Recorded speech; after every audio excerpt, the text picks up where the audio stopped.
one of the plants. Chemical plants. Yeah. Petro. Yeah. That guy was so excited. Well, I'm excited to have you all here today. Two of my favorite people, not only in real estate, but just in general. So have professional commercial real estate agent Miguel Siller, also known as Siller the Killer or Samurai Siller, Yeah. Or selling with Siller. because he loves Well, buying was silly. Yeah, I could do that Yeah. too.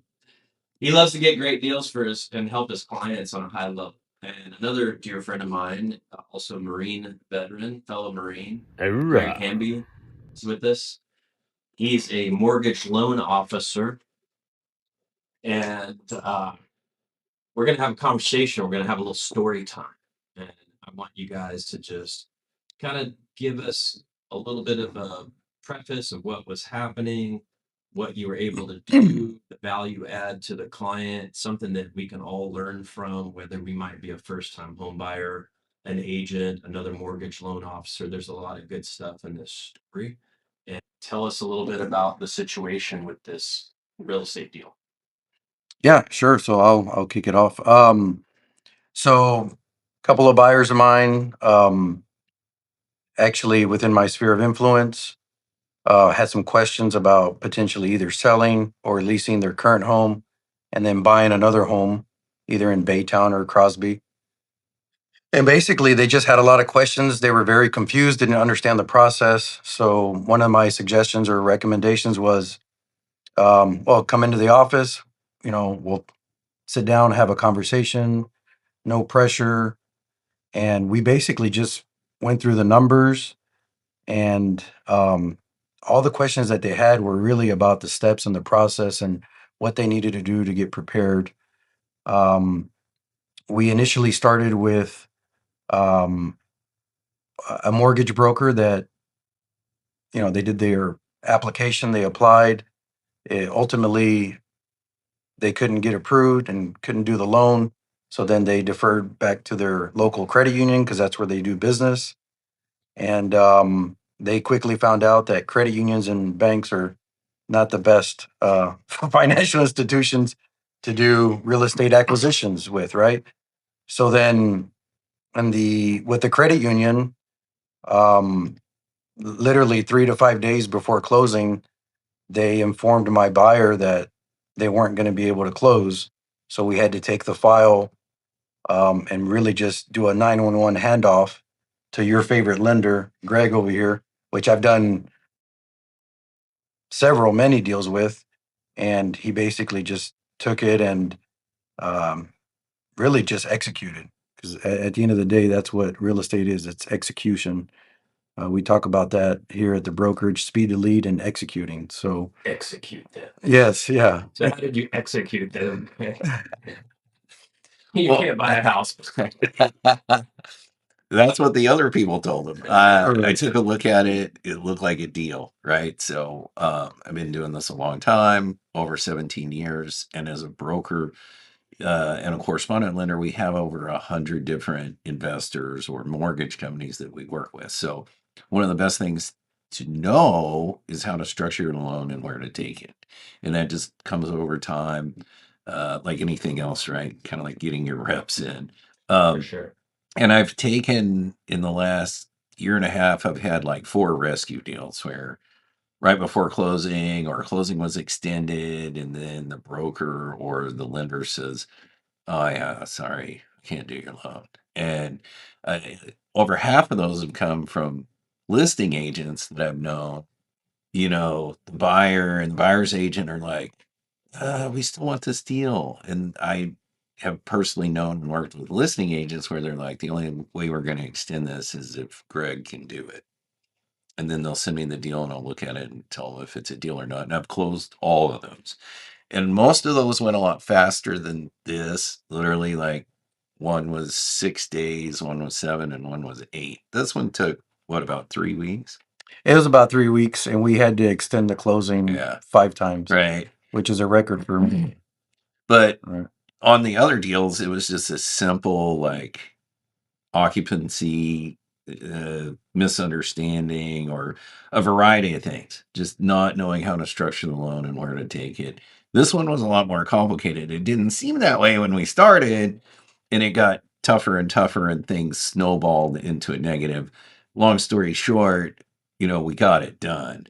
But every time we fixed something, one to two other issues were created that weren't prior conditions. Correct. And then all the conditions were cleared, and then it was like, but we didn't have clear to close because they're reviewing the whole file, and then they're like, oh, now this is a problem.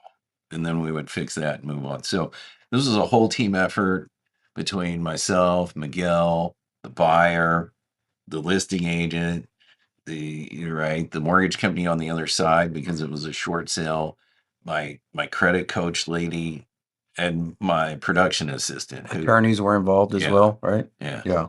So one thing that I feel is I built my little team, right, between great agents and then kind of on my side of the fence is my credit lady, who's really valuable and knowledgeable, and she has a mortgage background.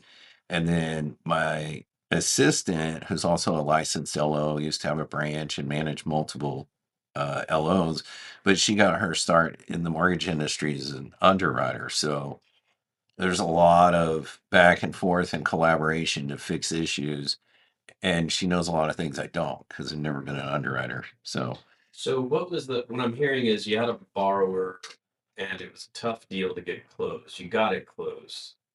But what was the original sin? Like what was the original problem that was like, 911 kind of situation? I don't know what the original broker in the credit union told her.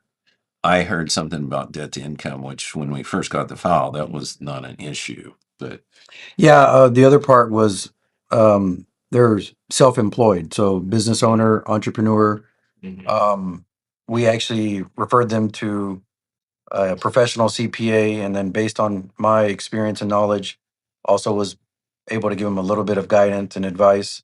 I'm not a CPA professional or a tax professional, but I have enough understanding and information on it with past deals and past clients, very similar to this one, that I knew how to basically maneuver and facilitate. So as agents, as professional realtors, that's one of the things that you have to be able to do: connect the dots, facilitate, communicate on a high level. And um, there was also, I think, a couple of issues on the credit profile that was popping up, right? right. So that was one thing that was shocking when the file came to me is they were that close to closing. And when we did the initial credit pool, they had a disputed account. And anyone who knows mortgage is at all knows that you can't have accounts in dispute because it creates an artificially high credit score.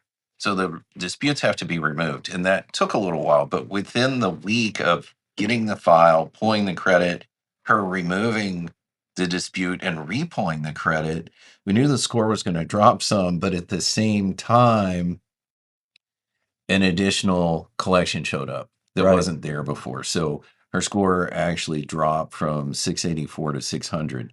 In doing a conventional loan, you have to have at least a 620. Okay. The other things that would affect are the interest rate because that's based on your credit score. Um, and so then we took care of that, right? Like our credit lady got involved, you got involved, myself and Natalie got involved, and she did a pay to delete for the original collection. So it completely came off the credit report. We didn't have to worry about paid to delete. Pay to delete is if a collection agency will work with you. If you pay the collection, they will agree to remove it completely from your credit report like it was never a collection, which will help your score a lot. And then the second collection, the collection company and the original creditor would not agree to that. So she just paid it in full. And then we did a rapid rescore. So then she came up from 600 to 660, and we were able to maintain the same interest rate. But your private mortgage insurance also goes in blocks, right? So she was above 680, and so when she fell below that, her private mortgage insurance went up about $98 a month.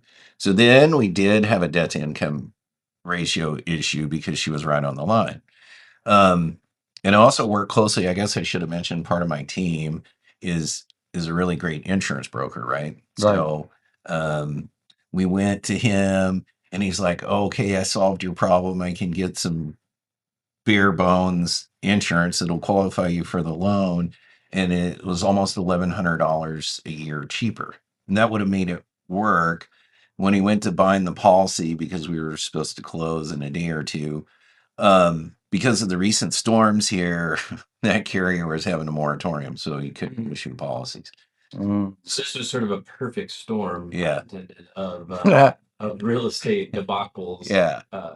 Well, it sounds like your team, both of you and your teams and everybody just worked really hard to get this deal done, Right. to overcome all of the challenges from a self-employed borrower to a possible debt to income to getting cheaper insurance, etc. I will also say that, and I don't know if I ever even told you this, but deposits, right, and assets need you need to verify that and also where it came from, right? Well, in a typical situation, Natalie's very good at this for income and for assets because the underwriter didn't want to accept these large deposits, but we did it in a way where we showed the bank statements. We also showed that she's a business owner, um, and the business accounts and deposits and the checks that came from the